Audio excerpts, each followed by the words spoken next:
On November 22, 1987, someone interrupted a live television broadcast in Chicago. What appeared on screen lasted less than 2 minutes, but decades later, nobody has ever discovered who was responsible.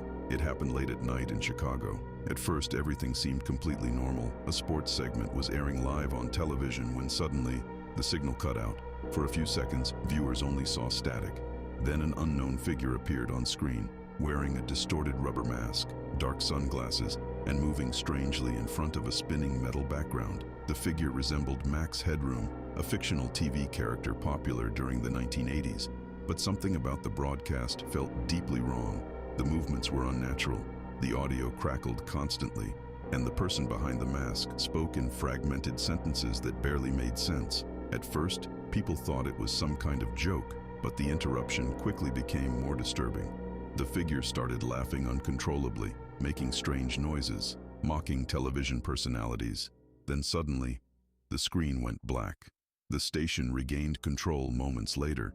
Employees inside the studio were completely confused. Nobody understood how someone managed to hijack a live television signal, especially during the 1980s. But the strangest part came later that same night. Another television station was interrupted again, this time for even longer. The masked figure returned, more aggressive, more erratic. At one point, the person began screaming while distorted buzzing sounds played in the background. Viewers described the footage as feeling surreal, like watching something that was never meant to be broadcast publicly.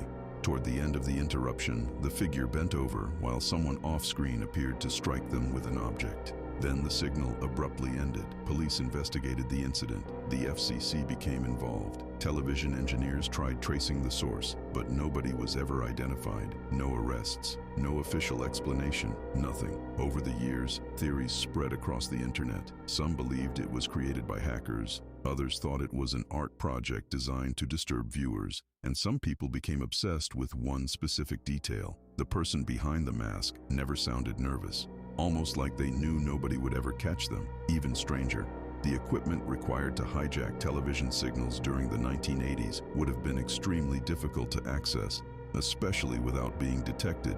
To this day, the Max Headroom Incident remains one of the most disturbing unsolved broadcast hijackings in history, not because of violence, not because of gore, but because even decades later, nobody knows who was behind the mask, or why they wanted millions of people to see it. Maybe it was nothing more than a bizarre prank. Maybe someone simply wanted attention.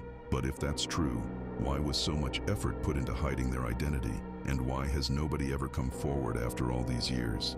Somewhere, the person behind that mask still knows exactly what happened that night.